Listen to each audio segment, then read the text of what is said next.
Hello viewers, আজকে আমি তোমাদের জন্য একটা দুর্দান্ত রেসিপি নিয়ে এসেছি। অনেকেই হয়তো এভাবে এটা খাওনি। এটা সম্পূর্ণ নতুন রেসিপি। এটা উচ্ছে বা করলা দিয়ে করতে হবে। আমি বেশ উচ্ছে নিয়েছি, একটু বড় বড় উচ্ছে নিয়েছি, সেইগুলো দিয়ে করেছি। এটা হচ্ছে পুর ভরা উচ্ছে বা ভরওয়া করেলা যেটা বলা হয়, কিন্তু সেটা বেঙ্গলি ওয়েতে আমাদের বাঙালিদের মতো আমি করেছি। এটা কিন্তু নন বেঙ্গলিস্ট ওরা খুব খায়, কিন্তু আমি বাঙালি মতেই করেছি।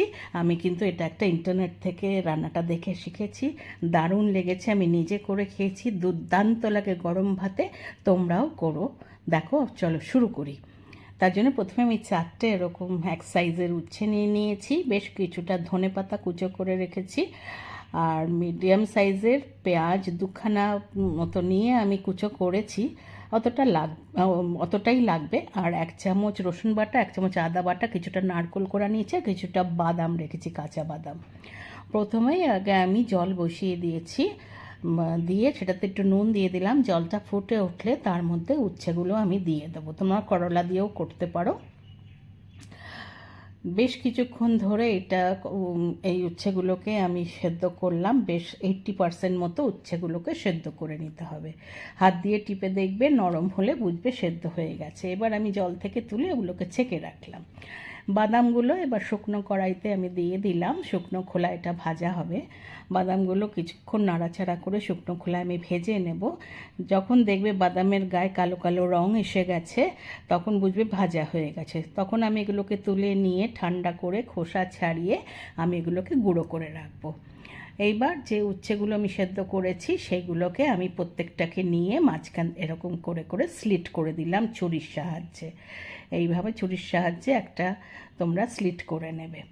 নিয়ে দেখো, আমি 4টে উচ্ছেকে এইভাবে স্লিট করে দেখিয়ে দিচ্ছি। ঠিক এইভাবে স্লিট করে এইবার এর ভেতর থেকে যা আছে দানাগুলো, উচ্ছের দানাগুলো আমাকে বের করে ফেলতে হবে। তাই তোমরা ছুরির সাহায্যে বা চামচের, একটা ছোট চামচের সাহায্যে বা চামচের পেছনের সাহায্যে এগুলো বার করতে পারো। ঠিক যেমন পটলের থেকে আমরা দানাগুলো বার করি, ঠিক একইভাবে উচ্ছের থেকে বার করে নিতে হবে। আর যেহেতু নরম সেদ্ধ করা আছে, এটা কিন্তু খুব ইজিলি বার করা যাবে।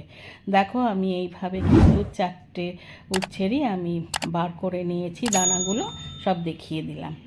এইবার আমাকে, আর বাদামগুলো দেখো আমি গুঁড়ো করে নিয়েছি, সেটাও সাইডে রাখলাম। এবার কড়াই বসিয়ে সর্ষের তেল দিয়ে তেলটা গরম হলে তার মধ্যে সাদা জিরে দিয়েছি। আর সাদা জিরেটা একটুখানি ভাজা হলে তার মধ্যে হিং দিয়েছি। গ্যাসটা কিন্তু কমিয়ে হিং দিতে হয়, হিংটা একটু ভাজা ভাজা হলে, নালে হিং পুড়ে যায়। তো যাই হোক, হিংটা একটু ভাজা ভাজা হলে তার মধ্যে পেঁয়াজটা দিয়ে দিয়েছি। পেঁয়াজটা একটু নাড়াচাড়া করে কিছুক্ষণ ভাজা ভাজা করে নেব। পেঁয়াজের গায়ে একটু যেই রং ধরবে, অমনি যে আদা আর রসুন বাটাটা রেখেছি ওইটা আমি এবার দিয়ে দেবো। দেখো, পেঁয়াজের গায়ে রং ধরে গেছে, এবার আদা রসুন বাটাটা আমি দিয়ে দিচ্ছি। দিয়ে এবার আদা রসুন বাটাটা পেঁয়াজের সঙ্গে সুন্দরভাবে মিলিয়ে নিতে হবে। আমি সুন্দরভাবে মিলিয়ে নিয়ে কিছুক্ষণ একটু ভাজা ভাজা করে নেব, যাতে পেঁয়াজ রসুনের কাঁচা গন্ধটা চলে যায়। কাঁচা গন্ধটা যেই চলে যাবে, এবার এর মধ্যে আমি 1 চামচ জিরের গুঁড়ো দিলাম। জিরে না, ধনের গুঁড়ো দিলাম, জিরে লাগবে না এটাতে। আর লঙ্কার গুঁড়ো দিলাম 1/2 চামচ, হলুদ গুঁড়ো দিলাম 1/2 চামচ, নুন দিলাম 1/2 চামচ, চিনি দেবো 1/2 চামচ। সব কিছু দিয়ে এবার সুন্দর করে আমি ভালো করে নাড়াচাড়া করে মিশিয়ে নিয়ে মশলাটাকে আমি কষাবো পেঁয়াজ রসুন আদার সাথে। সুন্দরভাবে বেশ কিছুক্ষণ ধরে একটু নাড়াচাড়া করে কষাতে হবে। একটুক্ষণ কষিয়ে নেওয়ার পরে এর মধ্যে যে নারকোলটা রেখেছিলাম সেটা দিয়ে দিলাম, নারকোল কুড়োটা, আর যে বাদামগুলো আমি গুঁড়ো করে রেখেছি সেইগুলোকেও দিয়ে দিলাম। সুন্দরভাবে এবার নারকোল আর বাদামটা দিয়ে মিশিয়ে নিতে হবে। যদি তোমরা এটা নিরামিষভাবে করো, পেঁয়াজ রসুনটা দেবে না, বাদ বাকি সব থাকবে। এইবার যখন ওইটা ভাজা ভাজা হয়ে যাবে, আমি 1 চামচ আমচুর গুঁড়ো দিলাম, আর ধনে পাতাগুলো যেগুলো কুচে করে রেখেছিলাম সেইগুলো দিলাম। দিয়ে নাড়াচাড়া করে সম্পূর্ণ ভাজা ভাজা করে নিতে হবে।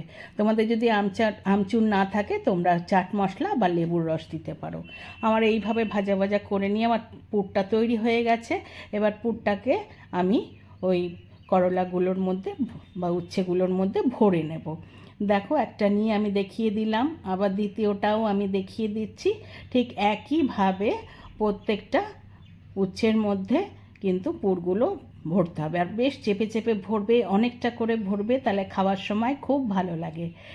যতটা সম্ভব ওটার মধ্যে চেপে চেপে ভরে দেবে। দেখো আমার 4টে ভরা হয়ে গেছে। এইবার কড়াই বসিয়ে আমি সাদা তেল দিয়েছি, তেলটা গরম হলে আমি উচ্ছেগুলোকে তেলের মধ্যে দিয়ে দেব। যে দিকটায় পুর ভরেছি সেটা ওপর দিকে রাখলাম, আগে নিচের দিকটা ভেজে নেব। একটুক্ষণ ভাজা হওয়ার পরে তারপরে আমি এগুলোকে এক এক করে উল্টে দেবো। খুব সাবধানে কিন্তু উল্টাতে হবে, এমন যাতে খোঁচা না লেগে যায়। এমনি পুর বেরোনোর কোনো চান্স নেই। যাই হোক, এইভাবে এবার অপর দিকটাও ভেজে নিচ্ছি। পুরের দিকটা আবার উল্টে দিয়ে বারবার করে উল্টে পাল্টে দিয়ে আমার প্রায় 8 থেকে 10 মিনিট লেগেছে এগুলো সম্পূর্ণভাবে ভাজা হতে। আমার ভাজা হয়ে গেছে। এবার গ্যাস বন্ধ করে আমি একটা প্লেটে সার্ভ করে দিয়েছি। গরম ভাতে একবার এইভাবে পুর ভরা উচ্ছে তোমরা খেয়ে দেখো, দারুণ টেস্টি খেতে হয়। এবং যেহেতু নারকোল বাদাম সব দেওয়া আছে, একটা দারুণ এটা টেস্টি খাবার। উচ্ছের কোনো তেতোই লাগবে না, দুর্দান্ত খেতে তোমাদের লাগবে, মনে হবে বারবার করে খাই। আশা করি আমার এই রান্নাটা তোমাদের ভালো লেগেছে, আর তোমরা একবার হলেও করে দেখবে। আর আমার রান্নাটা যদি তোমাদের ভালো লেগে থাকে, একটা লাইক করো, কমেন্ট করো, শেয়ার করো। যারা এখনও আমার চ্যানেলটা সাবস্ক্রাইব করোনি, প্লিজ সাবস্ক্রাইব করে দিও। পাশে থাকা বেল আইকনটা প্রেস করবে, তাহলে আমার তৈরি সমস্ত রান্নার নোটিফিকেশন তোমাদের কাছে পৌঁছে যাবে। আবার নতুন নতুন রান্না নিয়ে তোমাদের কাছে আসবো। আজকে তাহলে চলি, তোমরা সকলে ভালো থেকো, টাটা।